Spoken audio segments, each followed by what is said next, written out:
Guys, look how nice that is. That looks like new, like it would have come from the factory.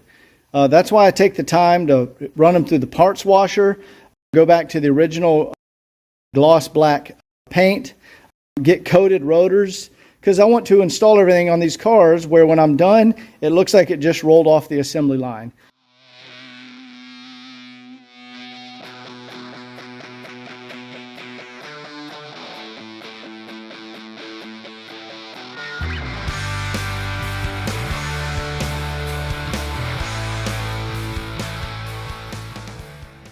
Guys, all the cars that you see in these videos are for sale on my website, www.woodsandbarclay.com. Enjoy the video. All right, guys, we're back at it. It's Saturday, and my plan is to knock out the front suspension, have it all redone by the end of the day on Sunday. So this is going to be a marathon weekend. Anyway, here we go. I'm going to go ahead and use the spring compressor. But I want to go ahead and loosen up that top bolt there. And let me put my fender protector on here. And let's get our spring compressor. Get our plates out. Now, we use the bigger plates for the 126 chassis. So you can see we have the top right here of the spring compressor. Let me get my socket to put on there.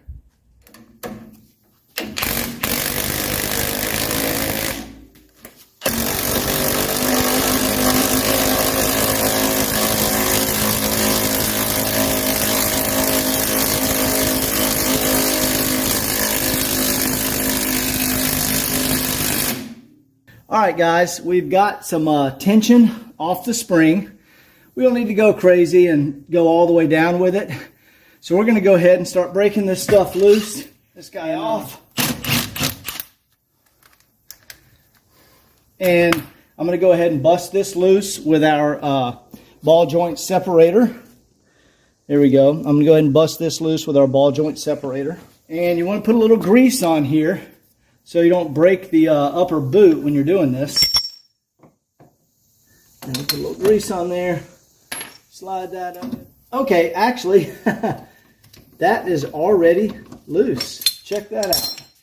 There we go. And see, our spring is not under enough tension to push it down. So let me move our jack stand out of the way. There we go. All right, there we go. Our lower control arm is disconnected. Now I need to go ahead and spin this big old nut out of here. Now I think this is a 22 millimeter. However, SAE version of that is 7/8. All right, there we go. That should be on there.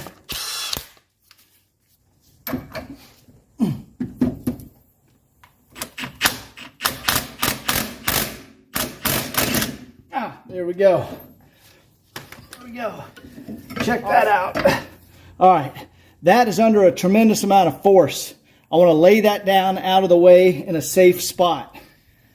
There's my safe spot. So if that, I hate those. That's like feels like you're playing with a pack of C4 and the fuse is like, you're not sure if it's lit or not. And we need a 13 millimeter. We're going to remove that spring perch. Yeah, we want to remove the spring perch, and the reason is I want to get back here. There we go. See back here? That's the control rod bushing.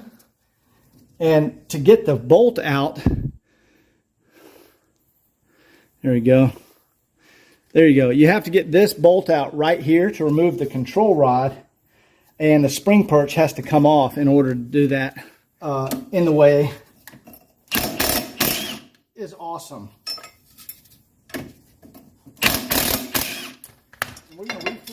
All right, I'm going to put these bolts back here for safekeeping. There we go. Put these back in here for safekeeping. All right, now we can get access to the 19 millimeter. There's a nut on the bottom. It came off. I think it just flew up in the air.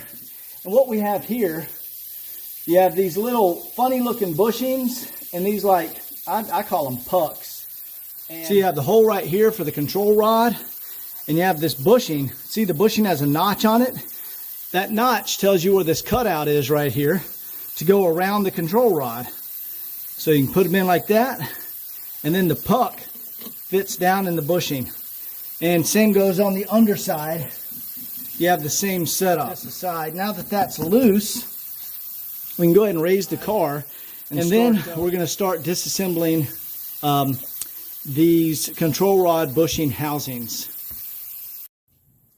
All right, there's a good view of what we're going to do next. So here's the control rod bushing we just took off. Remember the pucks right up here? We took those out. Here's the 4 bolts that hold this control rod bushing in place. But what we're going to do, we're not taking it out from here. We're going to remove this cross member, and that cross member attaches across to both of the control rod bushing housings. And once you have that cross member out, you can then undo these 2 bolts and drop the entire assembly. That's what we drop these out. We're going to do that for both sides. I'm going to go off camera and just hit the other side real quick. Then we can remove our cross member, and we're just going to put our bolts right back up here so we don't lose them. There we go. There's the cross member. So we'll set this aside, and what we just freed up is the ability to completely remove this assembly.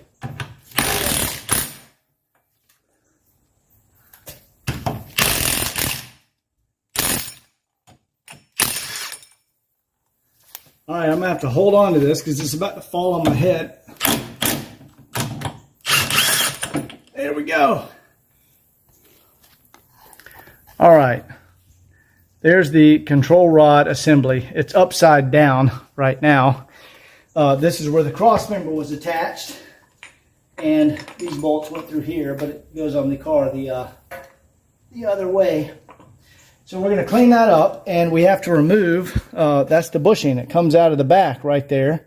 We can remove that bushing and put in our new bushings. We're going to clean all that up in the parts washer.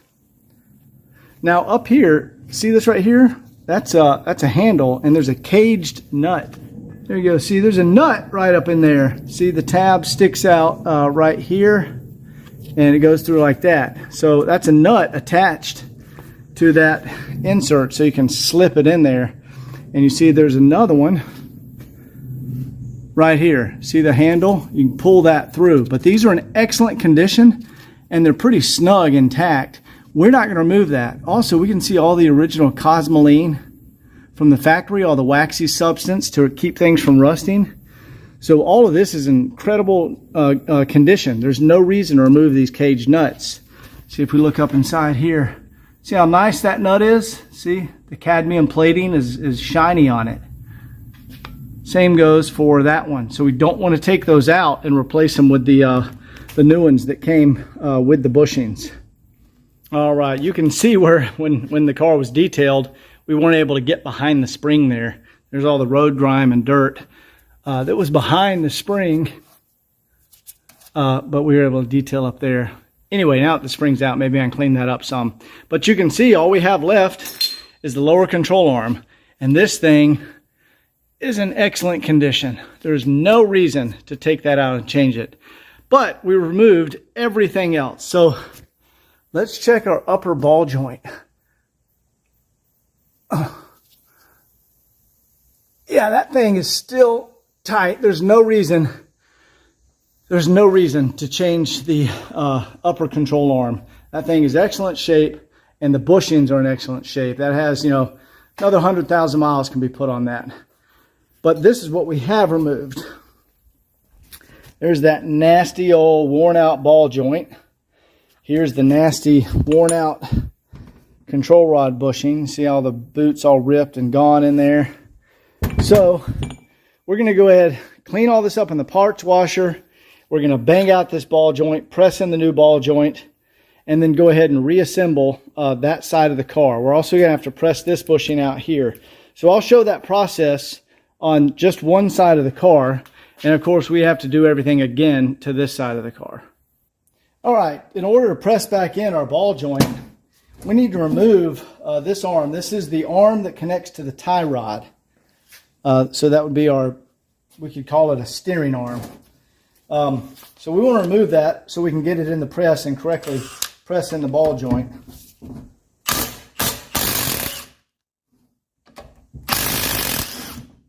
There we go.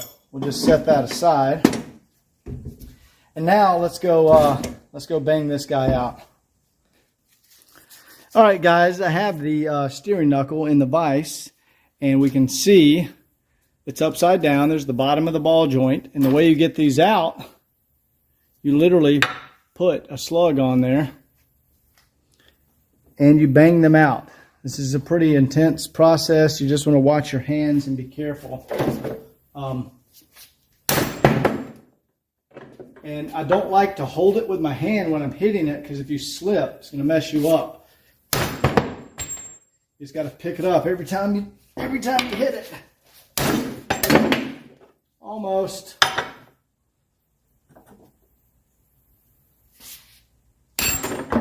There it goes. Look at that ball joint. That's probably the worst ball joint I've ever seen. That was dangerous. I drove that car around when I went and inspected it, and I knew immediately because I heard the front end, heard it squeaking, and that was due to break and come out at any time. So let's clean up these parts and get some new ball joints in there. All right, now we're going to focus on taking apart the control rod bushing. And first thing we want to do is unscrew the control rod. All right. Oh, God, that thing is just seized in place. Yeah. I can't even move it. It is just seized in place.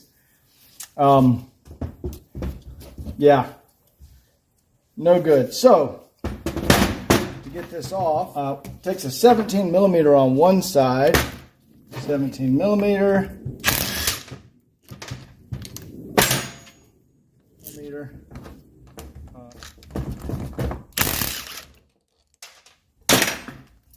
and pry this back plate off. One of those. You want to keep your housing, your cover. This is good. You want to keep that. Here. Okay, here's the bushing, guys. Now, all right, we're going to go take this over to the press and see if we can have any luck pressing that out. I don't know if it's seized in there or not. All right, guys, there's several ways to do this. We're just going to see how far we can get. You can easily just wrench it out with a socket. There we go. All right. There is our old bushing. And sometimes it'll corrode right here, these edges against these edges, because this is aluminum, that's steel. So we want to go ahead and clean this up, and we'll coat it with a little grease, and we'll press in. It's actually, you don't press in the other one, you hit it in with a mallet. But first we want to go ahead and clean everything up in the parts washer. All right, before we go over to the wash tank, I just want to remove one more bolt here that we're going to need to keep. And this is the bolt that holds the steering shock to the center link. This is our old steering shock and old center link. You can see this thing's totally dead. And so we're tossing our center link, but we want to keep this nut and bolt so we can attach our new ones together. All right, keep in mind, this is only the driver's side. Now, of course, I have both shock covers and both dust shields. But this, I'm going to go ahead and start this in the parts washer. Also, what we need to do is disassemble the hubs from these old rotors and then pull out our studs that we found in there. So we'll do that after the parts washer. Let's go ahead and start getting these parts cleaned up.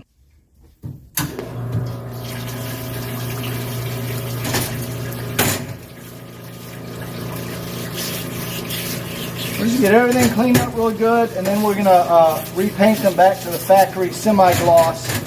There we go. This one actually, the original factory paint is still on there. Right there, here it started to come off a little bit. We'll go ahead and repaint all that. So we'll clean them up, set everything aside, and hit them with the air hose, dry them off, and then we'll repaint everything. Scotch-Brite is real good for cleaning this stuff up. That actually still has really nice factory paint on that one too. Look at that. Here, the cross member, these are always really dirty.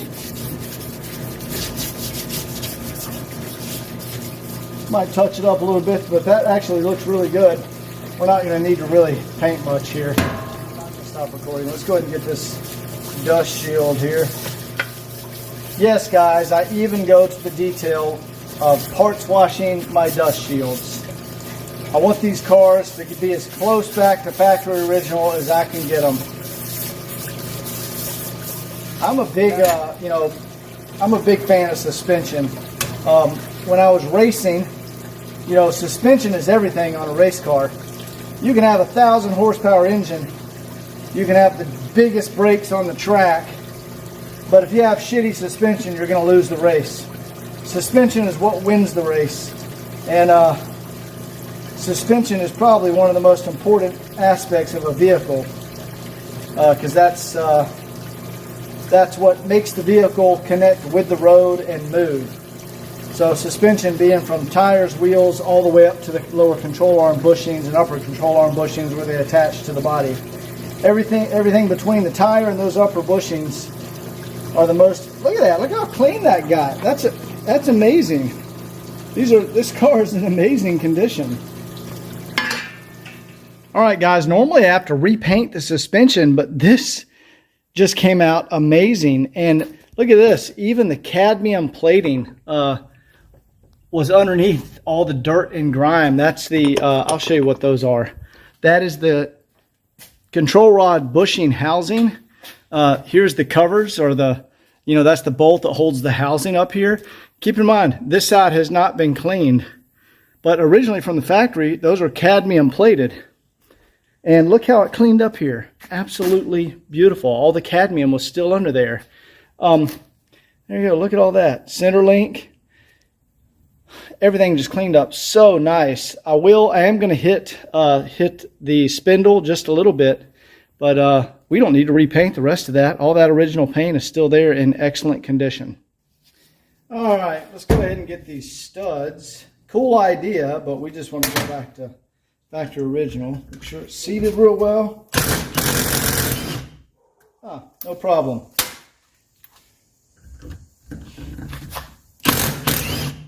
Like I said, cool idea, but we want to go back to factory original.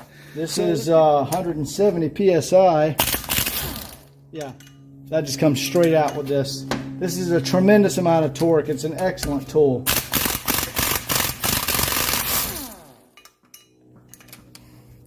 So you want to make sure it's seated in there really good before you start. Motors.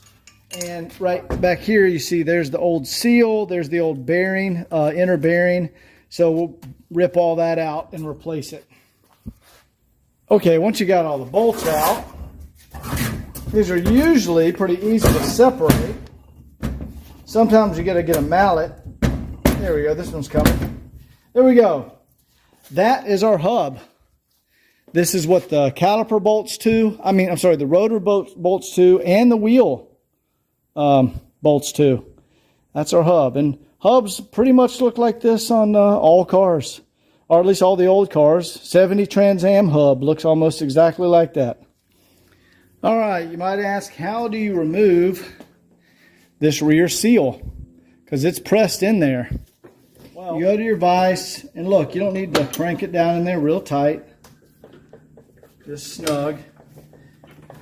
And first you want to chisel in the edges a little bit. All right, and then you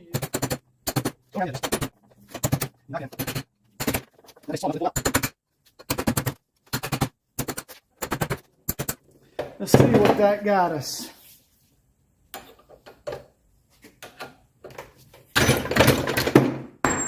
There we go. So we got this, see the inner seal, it's a press fit, it's metal. So we're going to toss that, and here's our inner bearing.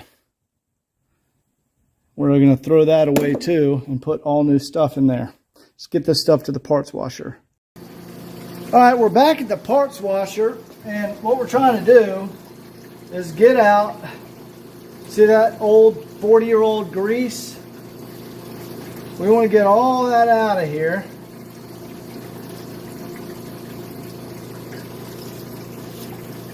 And then we want to inspect the bearing races. And look at this, you guys. The bearing races are in beautiful condition. No scoring. No scoring, no gouging. Oh, those are beautiful. All right, cool. We don't need to... All right, we are done cleaning the hubs. These guys are in outstanding condition. The bearing races are good. I'll probably hit that with some black paint, just so it looks nice. You can see where it used to have black paint on it from the factory, and now it's just down to the bare steel. All right, these are all cleaned up, and they're all dried off. Let's see what it looks like after they're refinished. All right, and there we have it. Refinished hubs, and I went ahead and refinished the main spindle. And from the factory, they were just sprayed with a semi-gloss black. So that came out really nice. All right, time to start reassembling things. All right, guys, this is one of the more barbaric jobs you do on suspension. It is installing the control rod bushings. And first thing you do, you want to grease up the inside of our housing. We've cleaned up the housing in the parts washer, and we just want to lube it up in here with some grease. So the next guy that has to do this,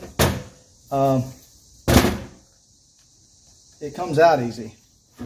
And here is our control rod bushing, and the way you put it in there is you hit it with a mallet.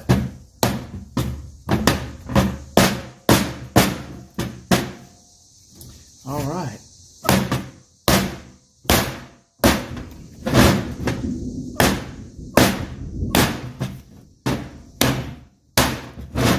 That one went in very easy. They are normally not that easy.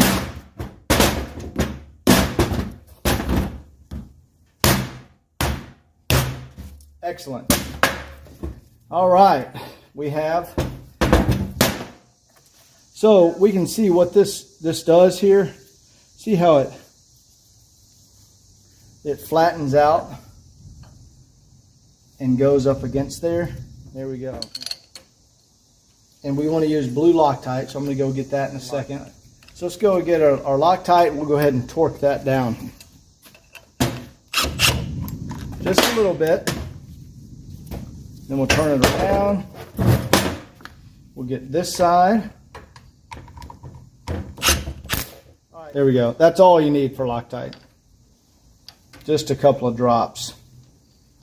And it spreads out through the threads.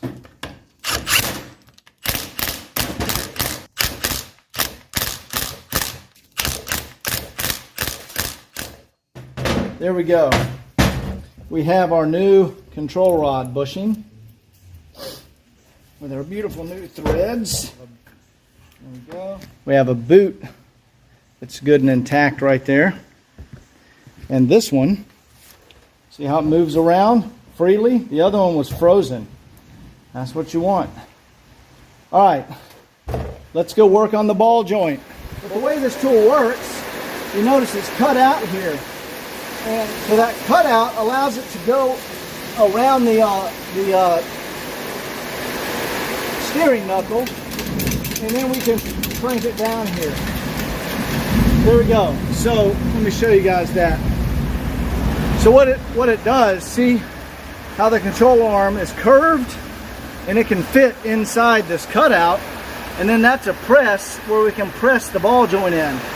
So I'm going to start pumping, and you guys can watch as that ball joint gets pressed in. See how it's just going right down in there?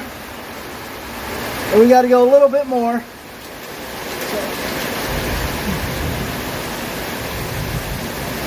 All right, I think that's it. And what that gives us is a perfectly pressed in ball joint. Let me show you guys. And there we go. You see how it's perfectly flush? Here, let me hold this here. There you go. See how it's perfectly flush with the bottom of the steering knuckle? And it pressed it in perfectly flush around the top. So there we have a freshly installed brand new ball joint. All right, guys, we have cleaned up our hats or our hubs, and now we want to put in some new bearings. So these are very good bearings. I use these. Here's a seal and bearing kit, WKH596 for the 126. I like SKF, and we definitely have to pack these. So up here, I keep some wheel bearing grease. There's some Timken wheel bearing grease. Our inner bearing first. That's the bigger one.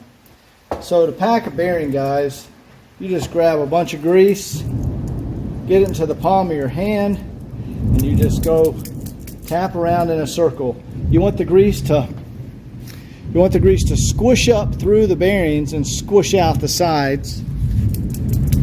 And you do that by hitting on that grease. And this is packing the bearing. All right, there you go, guys.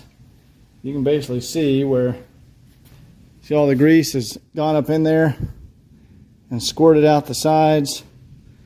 We have a packed bearing. So we're going to put some bearing down here on the race, some grease down here on the race too. Get it all nice and gooey in there. Put some down here on the inside. There we go.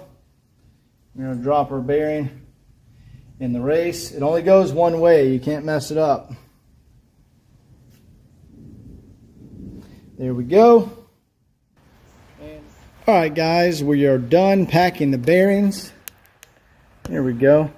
See if I can show you how I put these seals in. So the seal just sets right there on the back. Now I have a socket. I think it's a 2-inch socket. There we go. And we just set that there, and we can tap in our bearing seal. All right, let's get it over here to this side a little bit.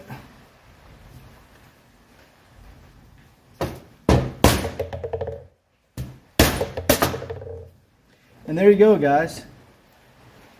That bearing seal is perfectly in there. Calculated hits, and you watch to make sure it goes in straight. All right, see how it went in a little bit too far on that side? So it went in a little bit much on this side. So now I'm just going to hit it on this side of the socket. All right, see we're pushing in that side, and you want everything to go in there evenly. There we go. Go ahead. All right, so there we go. See our bearing is in there, and see our seal is flush. That's a little lip that sticks out and kind of rides against the steering knuckle to keep dirt from coming in there. Seals are different by different companies, and I really like these SKF seals. So we got those in.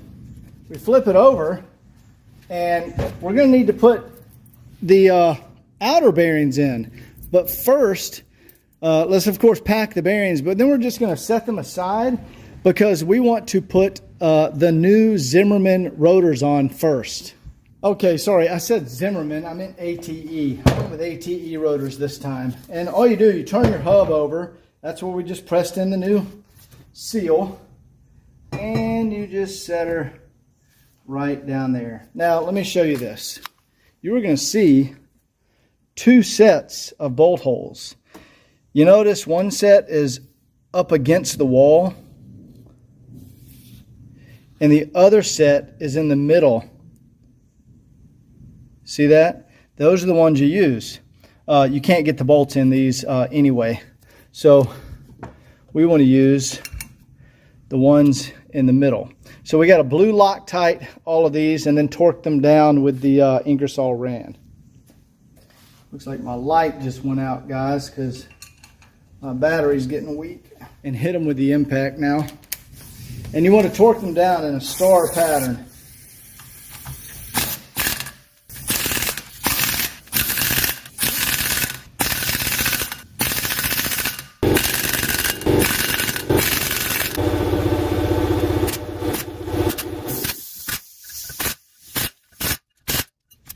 All right. There we go. Now we can go back over here, flip them over, and pack the outer bearings, because these don't have a seal, so they'll just fall out. So we want to pack those after we're done with all the brakes. And we are done packing the bearings, installing the seals, and putting on the rotors.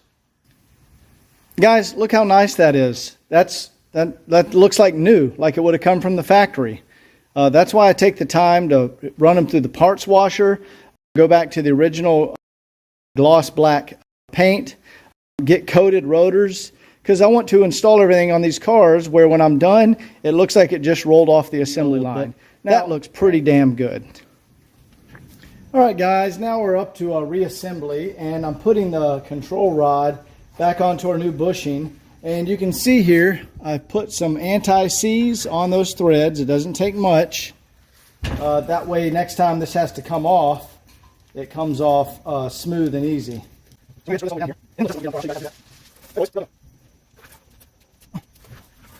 All right, we'll go with something like that. All right, guys, this looks like a really good angle.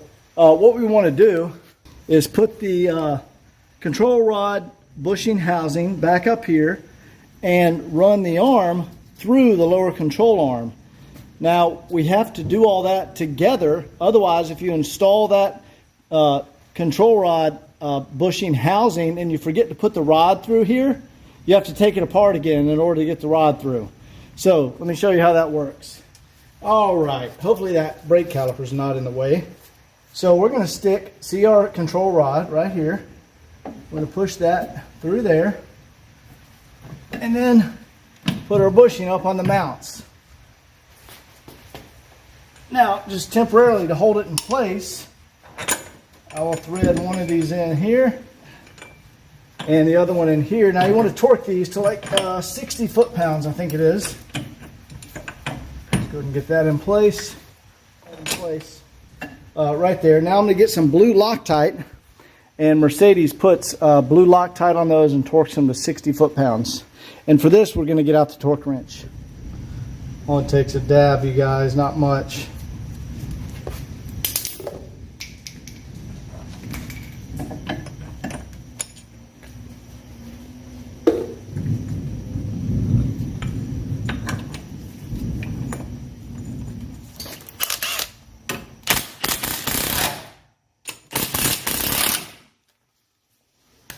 There we go. There we go. 60 foot-pounds, blue Loctite. Those are done. Next thing we want to do is install the puck. You remember the puck and bushing that goes in here with the bolt that goes? And replace them. Mealy makes an excellent replacement. You can see here's the old stuff and here's the new stuff. It comes with the comes with the new pucks and these new bushings. So let's go ahead and install this in the car. Okay, you can see how we went ahead and put the puck and bushing up here. Now notice, see the tab? There we go.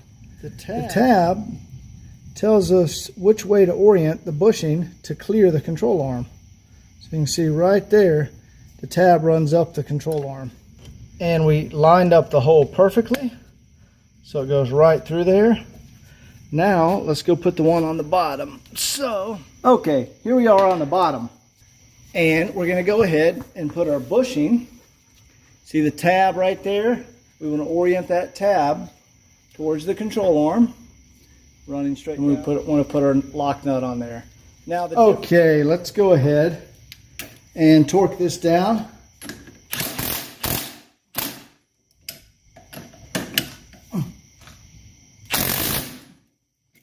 That's it, guys. And I'm just going to confirm that by hand.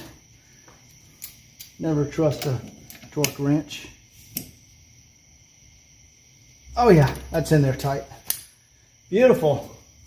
That is now installed. The next thing we want to do is go ahead and we're going to put back in our control arm. For now, this is relatively easy. You just take the nut off, put it through there. We'll put our nut on a few threads. And there we go, that's on. And then we want to put our spring perch back on. Yep, these only go on one way, guys. Right there. Blue Loctite on these guys.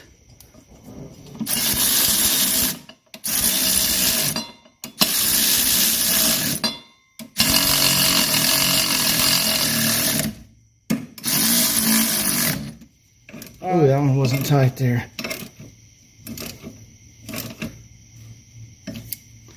All right.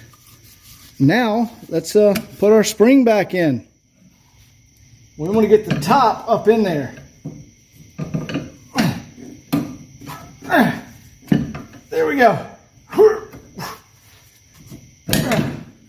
There we go. That spring is in there. What you're looking for when you put your spring in. All right, there is the end of the spring. There's the drain hole, and here's this little dam right here. You want the end of the spring right there to be right up against, it's just a stop. It's a spring stop to keep your spring from turning. That's where you want the spring to go back into the pocket.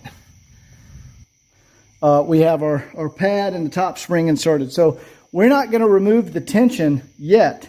Before we do that, we want to first put in our shock, and we want to connect our upper control arm. And that way, once we relieve the tension, this steering knuckle holds everything in place. All right, we got our upper control arm in place. We'll go ahead and screw a nut on there. A few turns, and we'll make sure the bottom nut for the ball joint is on there a few turns. And guys, that will protect you from the spring unloading on you. So next we want to go ahead and put in our shock. Now these, the part number on this shock, there you go. There's the part number. This is a stiffer shock than what most companies will recommend. This is closer to what was on the original cars. If you install like the recommended shock, when you search on these websites, like the parts websites, it's going to recommend a softer shock. And I've ridden in tons of these cars with the original shocks, and I know what they feel like. These are the HD shocks. They're the heavy duty shocks. These are what the cars felt like with the factory shocks on them. You want to make sure you get these part numbers, or you're going to get a lot of body roll. Anyway, so first thing we do, we put our bump stop on, and we slide that over the little, there's a little C-clip here, and then our plate goes down, and the C-clip keeps that plate from going down any further. Now, the next thing you do, you install the shock cover. That's like the bump stop cover. Like that. And then the bushing actually goes on top of that. Now, if you don't put that bushing in there, it's not going to fit right. You're going to have too many threads coming up through the inner fender, and the nut is not going to thread on there correctly. So let's go ahead and get this installed. Let's go back here and tighten our shock down. All right, that's tight back there. And we want to push it back through there. Now, keep in mind, these are the custom valved HD shocks, so they're a little tougher to compress.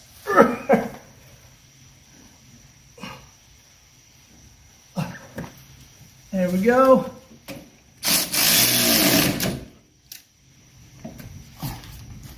All right, there we go. We got our shock, our steering knuckle, lower control arm with new front control arm bushings, and we got our front control rod bushings, and we got our control rod bushing housing on the back with a new bushing in there.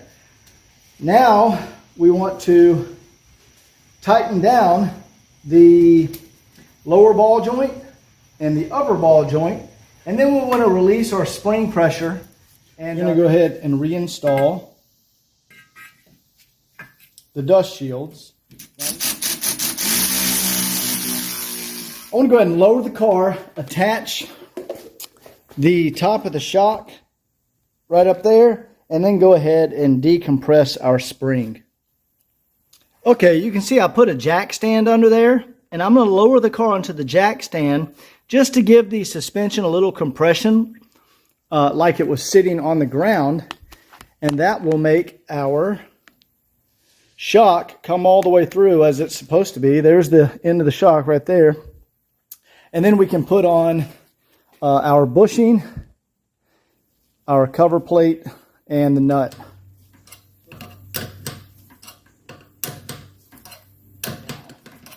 All right, now we want to release the tension on our compressor.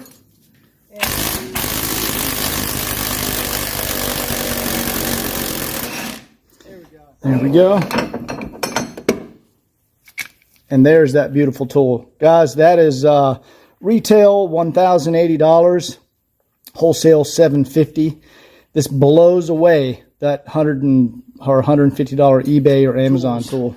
And if you do this on a regular basis, you need to get the right one. There we go.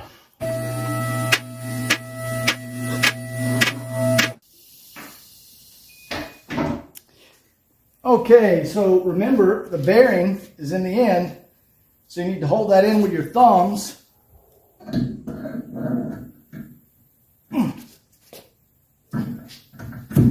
There we go. That is on there. Now I'm going to wipe off, and these can only go on one way. You notice they're not shaped like a nut, so you can't crank them down with a socket. They are designed to tighten by hand just until the play is out. And let me show you what that looks like. So, see, we have play right now. You want to turn it a little tighter. Now we have a little bit. There we go. There's no, oh, still a little play.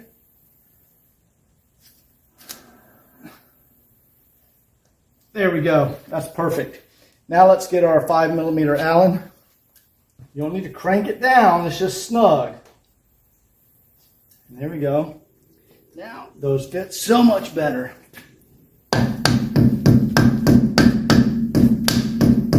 And that's it. That's on there.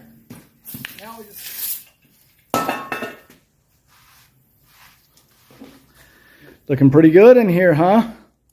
All right, we want to replace the original brake hose and the caliper. So we're going to go ahead and we're going to temporarily mount the caliper so we can crack the hose loose and then remove it again. All right, what I'm doing right now, here's the caliper, and we ordered also ATE calipers and ATE hoses. This is all the factory original stuff.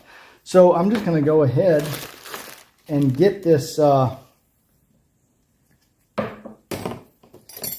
ready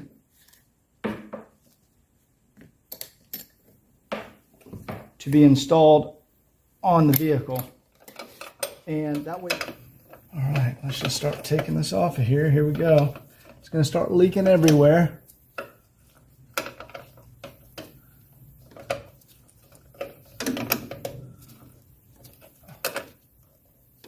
All right. go ahead and tighten that down. It wasn't so bad, but we lost a little, not horrible. I just hate brake fluid. Anything it touches, it takes off paint. It's just nasty stuff. Let's just get this thing tightened on here. So it'll stop leaking, then we're going to clean this up. All right, let's just get one bolt in here to hold it in place. That's just temporarily in place there. I need to make sure that one's tight and make sure that one's tight, and then I want to clean up with some brake cleaner. And there's the mess we made below. You can see there's some brake fluid right there, but I'll get all that up. There we go. Let's spray all that down real good with brake cleaner.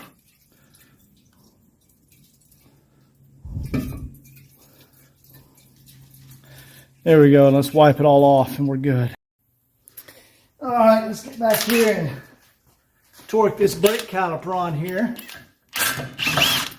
Let's put some blue Loctite on here. There's just two 19mm nuts.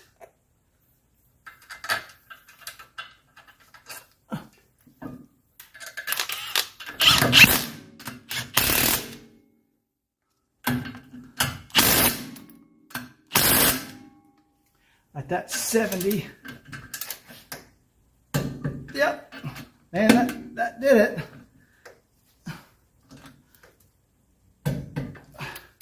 All right, that's what I was doing. I was torquing down these two bolts right here.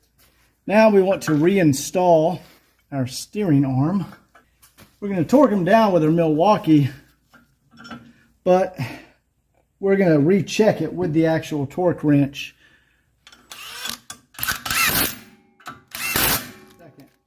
See if it went up to 70. Yep.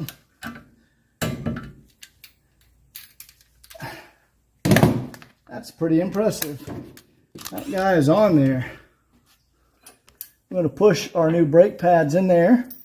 There we go. This contraption goes like that. Sorry about that. And then we can put this one through here. Then we'll press this one down and put this one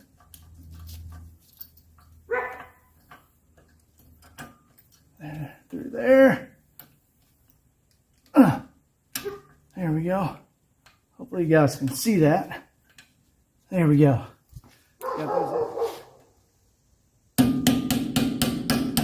There we go.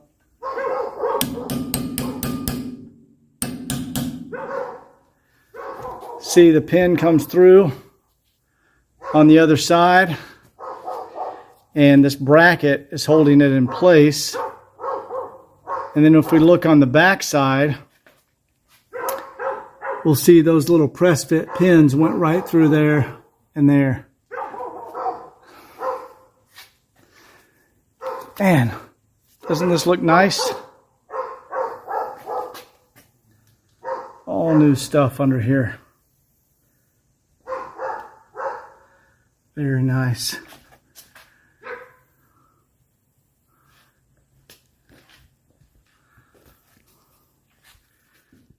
Okay, guys, that is going to be the end of this part of the video. So what we've done in this video, we have installed new ball joint, new front control rod bushing, new shock. We've cleaned up and painted all the hardware, or all the assemblies. We installed a new brake control rod bushing. I'm going to go ahead and torque that down with a 13mm. We cleaned up our housing bolts, got the cadmium plating back. That's beautiful. We did new bearings. We cleaned up our hub, did a new rotor and ATE caliper and ATE brake line. Oh, not sure if I said new shock, with new shock bushings. So all that is reinstalled. That took, I don't know, a day and a half. Now I've got to go repeat that process on the other side of the car, which I'm not going to record. But what you guys are going to see next is once the other side of the car is done, we need to put our cross member back across here, our tie rods right here, our center link across to there, our steering shock, and that's it. And I did repaint our cross member. Look how this came out. Absolutely beautiful. So guys, I think that is going to be it for this video. I think this video is like an hour long. This is gonna be like a 3-part series for all the front suspension and brake rebuild on this car. So I hope you guys enjoyed it. Just wanted to show the quality of the work that I do here. The cars that leave this shop are fully sorted. I'm not messing around. I do it the right way, and I strive to do a really good job. And I think you guys can see that in this video. So please subscribe if you haven't subscribed already, and share the video with folks. Comment, give me a call, shoot me an email. I like talking to everybody. I get several calls and emails from you guys every day. And anyway, thanks for watching. Hope you enjoyed it. Stay tuned for the next part, and we will start reassembly of the tie rods and show all of the completed suspension. And then we move to the back, and we do the back shocks and the back brakes. So anyway, take care. See you guys later.